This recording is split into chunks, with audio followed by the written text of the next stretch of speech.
Comércio de Criciúma começa a atender em horário estendido nesta segunda-feira, visando as compras de Natal. E você vai ver também. As doses de reforço da vacina contra a Covid oferecem um nível de proteção diferente, de acordo com as marcas.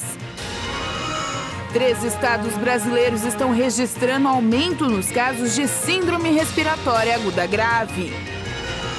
Decreto que regulamenta o auxílio gás foi publicado. A ajuda vai beneficiar famílias carentes. Essas e outras notícias você acompanha a partir de agora no Informe Região.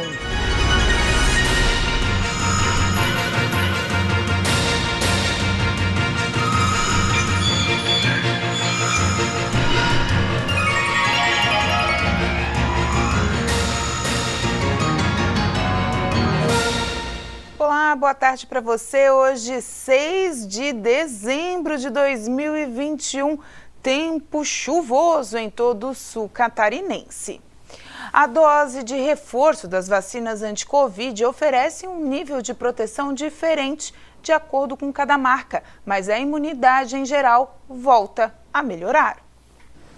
A pesquisa foi realizada em junho no Reino Unido com um grupo de 3.000 pessoas e comparou diversas configurações entre a vacina aplicada inicialmente e a escolhida como reforço.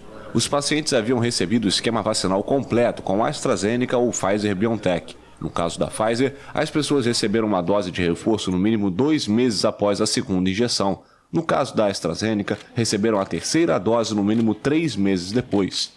A dose poderia ser da mesma marca ou uma combinação com CureVac, Moderna, Novavax, Valneva ou Janssen. Alguns pacientes receberam placebo. Em praticamente todas as configurações de reforço, exceto as que continham placebo, os participantes geraram novas doses de anticorpos, embora a combinação Pfizer-Valneva não tenha apresentado nenhuma mudança considerável. A dose de reforço foi administrada com um período de tempo curto na comparação com a segunda dose. Em alguns casos, inclusive, o tempo entre a segunda e a terceira doses foi menor do que o período entre a primeira e a segunda injeção. O estudo não mediu a eficácia real das vacinas a respeito da doença, apenas as reações do sistema imunológico. Os autores da pesquisa pretendem seguir controlando o nível de reação das pessoas que participaram no estudo entre 6 e 8 meses depois de suas primeiras doses. Ainda falando de vacinas, vacinas produzidas pela Pfizer e pela Moderna mostram que as doses de reforço vêm mostrando eficazes contra as variantes. A pesquisa britânica apontou que o reforço das vacinas contra a Covid-19, produzidas pela Pfizer e pela Moderna, ambas com a tecnologia de RNA, forneceu maior impulso aos níveis de anticorpos ao serem administradas entre 10 e 12 semanas após a segunda dose. Os pesquisadores afirmaram que uma terceira dose se revelou eficaz para muitas das vacinas em teste e em combinações diferentes. O estudo descobriu que as doses de reforço também ajudaram a gerar uma ampla resposta das células T contra as variantes beta e delta, que podem desempenhar um papel fundamental na proteção de longo prazo. 3 estados brasileiros estão registrando um aumento nos casos de síndrome respiratória aguda grave, segundo as informações da Fiocruz. No Brasil, o aumento de casos de síndrome respiratória aguda grave foi notado em pessoas de todas as faixas etárias, especialmente abaixo dos 60 anos. Os dados são do boletim Infogripe da Fiocruz. Os estados que apresentam crescimento com tendência ao longo prazo são Acre, Amazonas, Amapá, Bahia, Ceará, Distrito Federal, Espírito Santo, Maranhão, Mato Grosso do Sul, Pará, Rio de Janeiro, Rondônia e São Paulo. Destes, os que mais chamam a atenção são Pará, Ceará e Rio de Janeiro. No Brasil todo, infelizmente, a gente está aí com um cenário de manutenção de crescimento ao longo do mês de novembro, né? Inclusive, nós estamos aí com 13 estados apontando essa tendência, né, de um crescimento no número de novos casos semanais.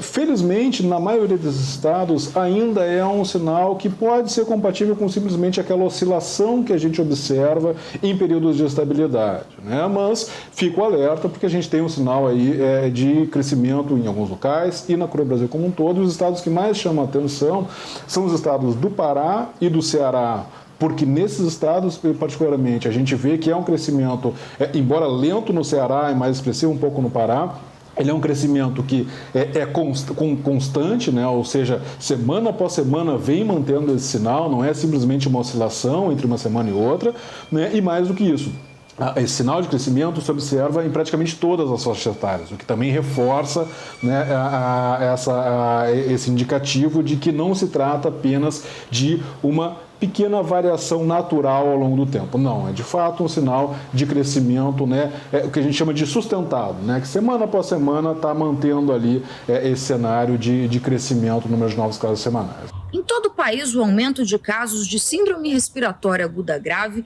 é mais expressivo entre crianças, adolescentes e jovens adultos. Entre as crianças, a maior parte dos casos está associada a um pneumovírus. Já entre os adolescentes a partir de 10 anos e os jovens adultos até os 29 anos, as ocorrências estão majoritariamente ligadas à Covid-19. No Rio de Janeiro, especificamente, as infecções nesse público despertam atenção, pois até o começo de novembro estavam ligadas ao coronavírus, mas agora podem estar associadas à gripe provocada pelo vírus influenza A. A infectologista explica que o aumento dos casos de síndrome respiratória aguda grave foi provocada pelo descuido geral da população, que deixou de se vacinar, mesmo com a ampliação da campanha de vacinação contra a influenza A. Era para a gente estar vivendo uma diminuição do número de infectados por vírus respiratórios, porque o governo disponibilizou esse ano a vacina contra a gripe para a maioria da população. Mas muita gente deixou de vacinar por medo, né, dos efeitos e por receio, porque coincidiu com a vacina contra a Covid e os intervalos entre as doses. Algumas pessoas se confundiram, ficaram com medo de superposição de eventos adversos. E aqueles que foram desleixados mesmo, não compareceram para fazer a imunização. Como a gente está vivendo essa questão da pandemia, também as pessoas elas deveriam evitar aglomerações. E aí a gente teria mais redução ainda da circulação de vírus respiratórios, o que não está acontecendo, tem muita gente se expondo. E sem falar que hoje, né, é um mundo globalizado e no inverno esses vírus eles circulam em diferentes locais do mundo, né, onde está inverno agora, que está começando aí a circulação maior desses vírus. E aí as viagens, as idas e vindas, algumas pessoas acabam trazendo o vírus mesmo fora da estação, né, de circulação normal no nosso país. É importante fazer a vacina contra a gripe, porque como os sintomas são muito parecidos com os sintomas da Covid, você também descarta outras doenças. Mas esse aumento reflete aí um descuido, né, por parte do sistema de saúde da população. O coordenador do Infogripe da Fiocruz alerta que o fim de ano pode ser um gatilho para que os casos que já estão em crescimento aumentem ainda mais por causa das aglomerações e a falta de precaução. Fico alerta porque a gente está entrando num período do ano em que a gente já tem uma tendência maior de exposição, né? Porque a gente tem aí as compras do final de ano, então muita gente nos mercados públicos, nos centros comerciais, nos shoppings e tal, e a gente está, né, Brasil afora, vendo um relaxamento muito grande em relação aos cuidados, né? A gente vê cada vez mais gente deixando de usar máscara ou utilizando máscara frouxa, abaixo do nariz, enfim, né? A gente sabe que preferencialmente a gente tem que, se for usar máscara, a gente tem que usar máscara que seja realmente adequada, né? Bem ajustada ao rosto, preferencialmente aquelas PFF2, ou se for usar uma máscara de pano, vai ali na farmácia, pega uma máscara, aquelas máscaras cirúrgicas, né, para colocar por baixo da máscara de pano. Isso também vai ajudar a uma proteção mais adequada, né? E, de novo, né, agora para o final de ano, a gente tentar evitar grandes festas, grandes aglomerações, né? Se for fazer um encontro, faz um encontro com menos gente, né? Só o pessoal mais próximo e sempre dando preferência para locais abertos e muito bem ventilados, né? Porque isso também vai ajudar a dificultar a transmissão tanto da Covid quanto do vírus da influenza, né, o vírus da gripe, quanto outros vírus respiratórios que estão aí voltando a aparecer, né? Então é um momento delicado, tá, em que a gente tem que tomar as medidas de precaução para evitar que o nosso começo de ano seja novamente o começo marcado por aumento significativo nas internações em decorrência da Covid e agora também com a possibilidade aí do vírus influenza também voltando a poder ter um impacto.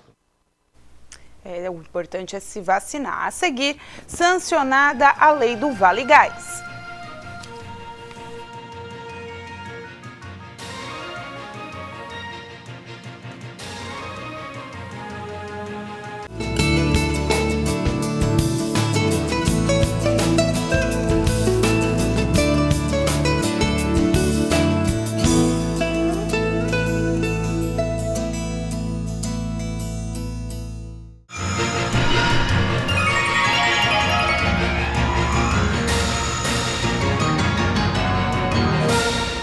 O decreto que regulamenta o auxílio gás foi publicado no Diário Oficial da União. A medida vai ajudar na compra dos botijões de gás para famílias carentes. O decreto que regulamenta a lei do auxílio gás foi assinado pelo presidente da República, Jair Bolsonaro. A ajuda vai ser concedida às famílias inscritas no Cadastro Único para Programas Sociais com renda familiar per capita igual ou inferior a meio salário mínimo e aquelas que tenham membros que recebam benefício de prestação continuada. O auxílio também deve ser concedido às mulheres vítimas de violência doméstica que estejam sob o monitoramento de medidas protetivas de urgência. De acordo com a lei regulamentada, o decreto que regulamenta a lei esclarece que a concessão é dada a partir do acesso a informações constantes no banco de dados mantidos pelo Conselho Nacional de Justiça. O programa vai repassar para as famílias beneficiadas, a cada 2 meses, o valor equivalente a 50% do preço médio do botijão de gás de 13 quilos no país. E a produção industrial tem a 4ª queda seguida e fecha o trimestre com retração de 1,7%. Em outubro, a produção industrial caiu 0,6% frente a setembro. Analistas esperavam alta mensal de 0,6%. Os dados foram divulgados nesta sexta-feira pelo Instituto Brasileiro de Geografia e Estatística, o IBGE. É o 5º resultado negativo consecutivo. O recuo da indústria alcançou 3 das 4 das grandes categorias econômicas e 19 dos 26 ramos pesquisados. Entre as atividades, as influências negativas mais importantes vieram de indústrias extrativas e produtos alimentícios. Por outro lado, 7 atividades tiveram alta na produção em outubro na comparação com o mês anterior, com destaques para coque, produtos derivados do petróleo e biocombustíveis. E a partir de hoje, o comércio de Criciúma começa a trabalhar no seu horário especial de Natal. O presidente da CDL de Criciúma falou sobre esse assunto com a gente.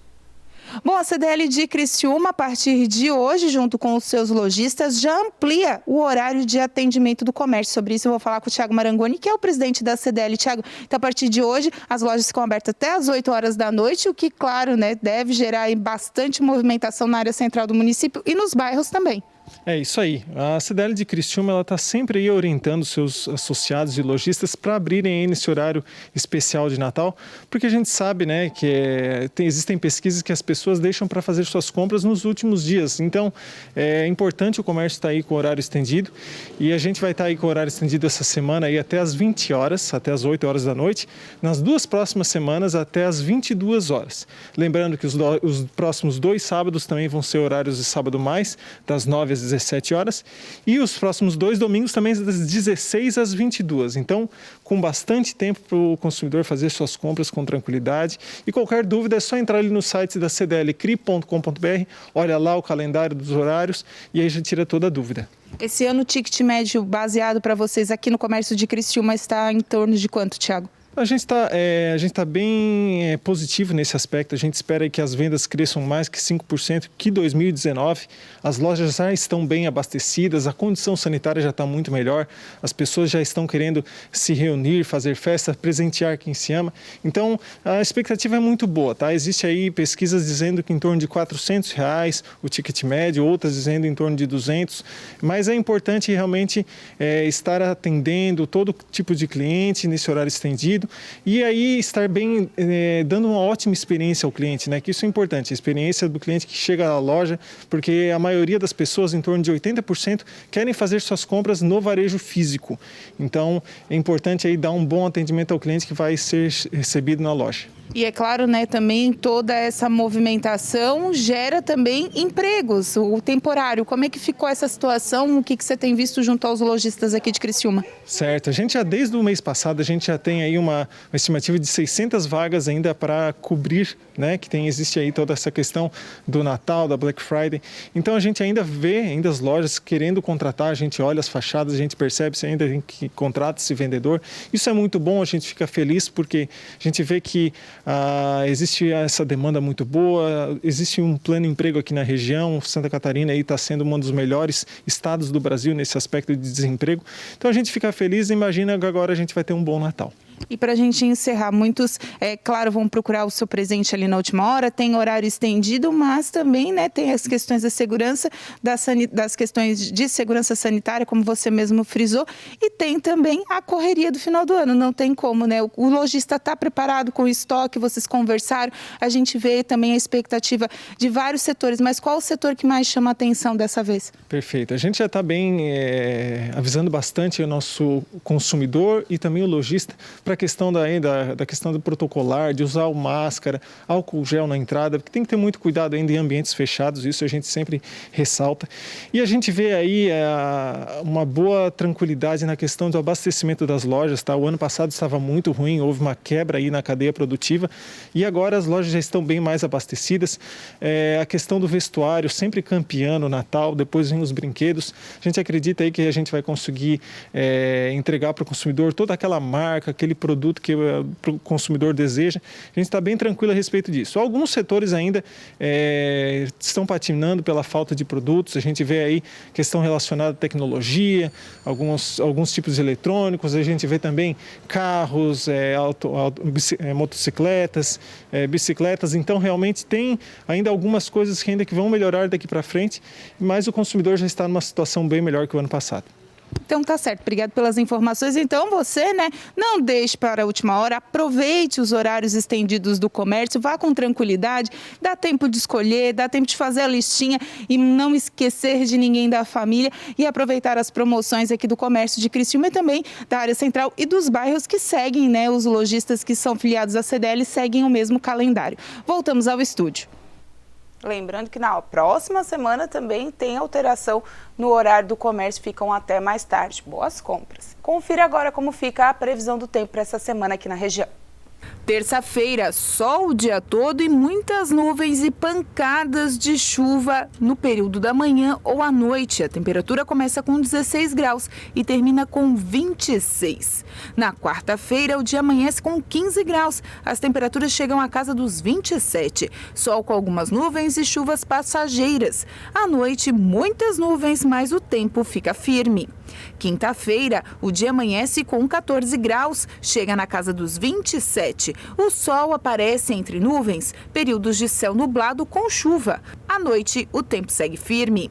Sexta-feira, o dia amanhece com 15 graus. As temperaturas sobem mais um pouco, até os 29. Sol com muitas nuvens durante o dia e períodos de céu nublado. Noite com muitas nuvens. E a seguir, massagem, fisioterapia, pilates, esses são os temas do Sala de Entrevista dessa semana.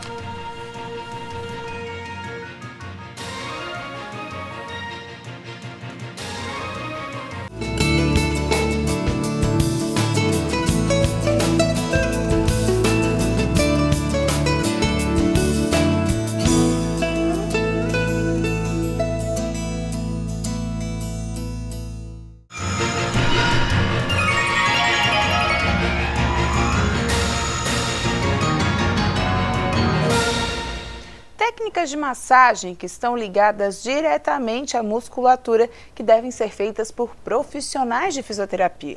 Esse é o assunto que será o tema do nosso Sala de Entrevistas. A liberação miofacial consiste em uma técnica preventiva de lesões e alívio de dores musculares, que aplica pressão em alguns pontos do corpo a fim de liberar o tecido fibroso que recobre o músculo. Hoje, essa técnica já é comumente incorporada à fisioterapia para relaxar a musculatura. E é sobre essa e outras técnicas que a fisioterapeuta Débora Marcelino vai falar no Sala de Entrevistas. Quando tu ativa muito uma musculatura, um agrupamento de fibras específicos, essas fibras elas são contráteis, então elas fazem assim. Quando tu fica contraindo muito, teu corpo entende, ela já vai contrair de novo, então não vou mais soltar. E ali forma um nódulo de tensão muscular. É isso, os nódulos, é assim que forma. Aí quando tu passa a mão assim, que fica aquele passa um caroço, é isso que acontece. A musculatura não solta. Aí por ela não soltar, vem um monte de outras coisas, que é o que eu expliquei, do ácido lático, a falta de oxigenação, porque não tem uma irrigação sanguínea tão boa. E aí aquele músculo acaba perdendo a eficácia máxima que ele teria. E como tu disse, assim, a liberação ela também é usada para pessoas que já têm algumas doenças crônicas, né? Sim. Como reumatismo, também outros tipos de doenças que afetam os ossos, os músculos, é isso? Sim, até depressão, geralmente a pessoa que ela tem depressão, ela acaba somatizando muito aqui, tensionando muito o corpo. Pessoas muito ansiosas que não conseguem parar quieta, às vezes fica ativando demais musculatura que não precisa. Tem idade para começar a fazer massagem? Então, eu já tenho um dia, assim, eu acho que a pessoa, enfim, se for pegar um adolescente, ela tem que entender o que está acontecendo e ter uma maturidade para absorver o processo, porque ela não é uma massagem, assim, estou indo para uma massagem relaxante, tranquila. Essa miofacial, ela é dolorida? É pesada, Como assim ela é pesada? Ela não deixa roxo. Tá. Mas ela é uma massagem dolorosa, eu vou apertar onde está doendo. Até soltar aquilo ali. Até soltar aquilo ali. Todos os detalhes sobre esse assunto você acompanha no Sala de Entrevistas desta terça-feira, a partir das 3h30 da tarde. A sala de entrevista, então, essa semana vai ser comigo, Débora Silva Marcelino, fisioterapeuta, e espero vocês aqui.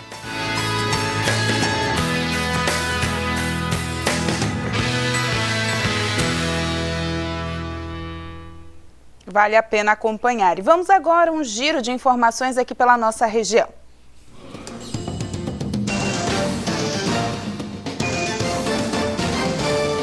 O governo de Criciúma, por meio da Secretaria Municipal de Saúde, lançou nesse mês de dezembro a campanha Criciúma Doa Vida. A ação tem como objetivo de auxiliar nos estoques de sangue do Hemosk, que registram queda após a pandemia. Diante disso, como braço da campanha, foi lançado o Passo Doa Vida, com a mobilização dos servidores da Prefeitura na doação de sangue. Na última semana, profissionais da Secretaria de Saúde fizeram sua parte. Após agendamento, muitos foram até o Hemocentro para fazer a sua doação. O Hemosk de Criciúma fica localizado na Avenida Centenário, no bairro Santa Bárbara, e atende de segunda a sexta, das 8h15 às 6h30 da noite, e é possível realizar o agendamento pelo telefone, que também é o WhatsApp, 3444-7414, ou pelo site hemosk.org.br. Na plataforma também estão disponíveis informações sobre a situação do estoque de sangue. O Hemocentro disponibiliza ainda transporte para pequenos grupos agendados. A Secretaria de Saúde de Içara divulgou o calendário de vacinas contra a Covid-19 para esta semana. As aplicações do imunizante acontecem no centro de vacinação localizado na Praça da Juventude, das 2 da tarde às 8 da noite. Já a aplicação da terceira dose em idosos com mais de 69 anos podem ser realizadas nas unidades de saúde da família, para maior comodidade dos cidadãos. Pensando nas festas de final de ano, a administração de Criciúma já fez o pagamento referente à segunda parcela do 13º salário dos servidores municipais da cidade. Os mais de 8 milhões de reais são incentivos no orçamento do servidor e também no crescimento da economia local. O repasse foi feito nesta última sexta-feira. A primeira parcela já havia sido depositada em julho, injetando mais de 8 milhões no município. A construção das obras que visam desafogar o trânsito no bairro São Luís vão avançando. Os serviços fazem parte da segunda etapa do binário da Santos Dumont. A trincheira que ligará a Avenida Carlos Pinto Sampaio à Rua Fioravante Benedetti, por baixo da rodovia Luiz Rosso, passa no momento pela aplicação do concreto magro em sua base. O vão de trincheira está previsto no projeto com uma altura de 5,27 metros e a pista com 2 faixas terá uma largura total de 12 metros. No local, os trabalhadores fazem uso de bomba para retirar da água do subsolo. Uma árvore caiu e bloqueou a pista no Morro do Caravaggio, principal acesso à Nova Veneza, na manhã desta segunda-feira. A Defesa Civil de Criciúma foi acionada e removeu os galhos e a árvore. Segundo a entidade, a árvore caída atrapalhou os motoristas, que tiveram que utilizar a contramão para continuar o trajeto. A remoção aconteceu por volta das 8 horas da manhã. E com essas informações a gente encerra o Informe Região desta segunda-feira. Lembrando para você que basta você seguir as nossas redes sociais, @TV Primavera no Instagram, no Facebook e no nosso canal do YouTube para obter essas e outras informações. A todos vocês, uma boa noite de segunda-feira. Até amanhã.